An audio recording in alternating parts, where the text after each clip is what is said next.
Hey guys, I wanted to talk to you today about guitars.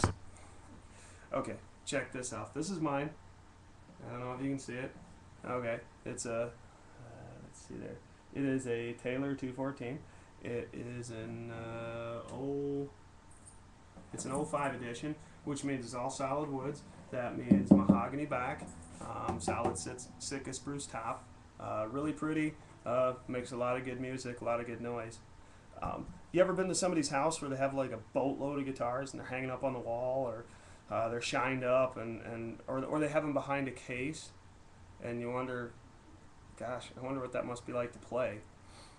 This weekend I got a chance to play a 1971 Gibson ES 335. Oh wow, it was really awesome. It was awesome to play. It was dirty. You had fingerprints all over it and stuff, but it was still awesome to play. Well, guitars sometimes have things in common with stained glass.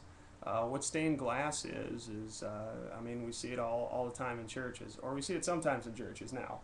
Stained glass is artwork, right? It's got pretty pictures and stuff on it.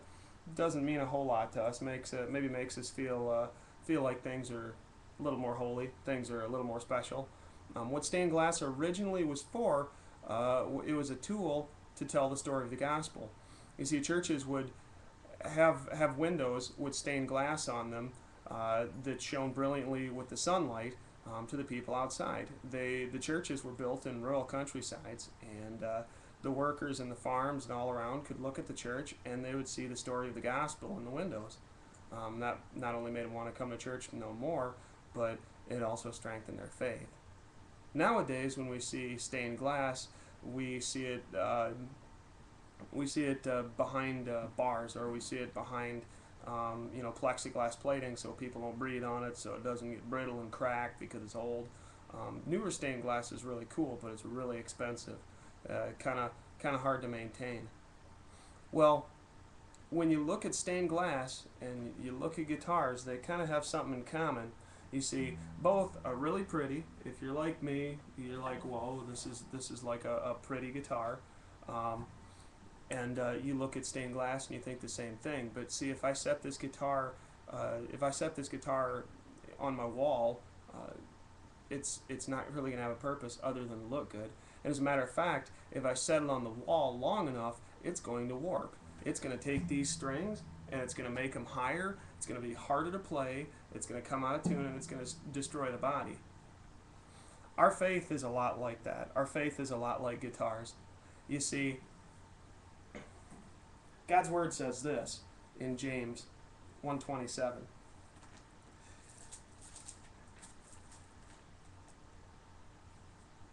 Religion that is pure and undefiled before God the Father is this: to visit orphans and widows in their affliction, and to keep oneself unstained from the world.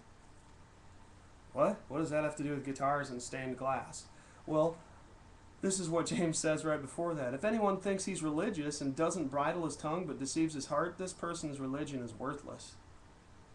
This religion is worthless. What James is saying here is if you don't put things into action, things that you learn from God, your religion is worthless. Because really, you're saying in essence, okay, I'm listening to you, but I don't necessarily believe it.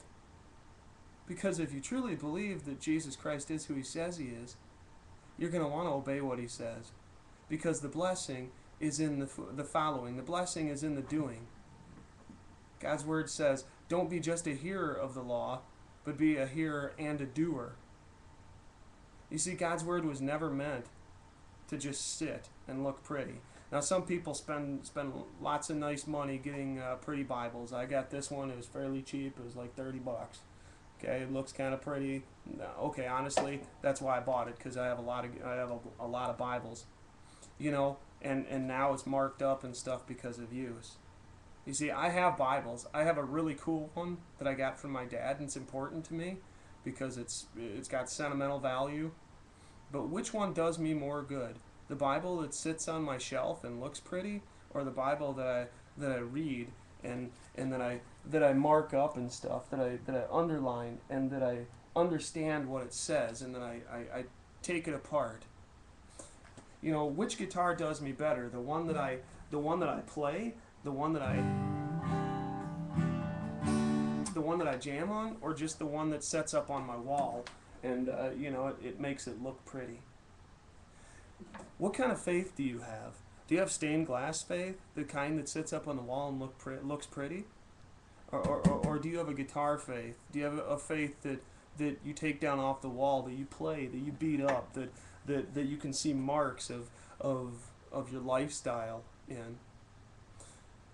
That's my challenge to you today, is take a look at your faith. Is your faith dusty and sitting on a shelf? Or do you actively pursue what God tells you in the Bible? Do you actively pursue the things that God asks of you? Now, we're all saved by grace if we've given our hearts to Jesus Christ. But we're saved for a purpose. We're saved for a purpose of glorifying God. And oh, what a pleasure it is. Whether that's playing your guitar, whether that's painting or making stained glass, whether that's serving the widows, the orphans, the helpless, the homeless, or whether that's singing a melody to Jesus. Whatever you do today, do it all for the glory of God. I love you. I will talk to you soon.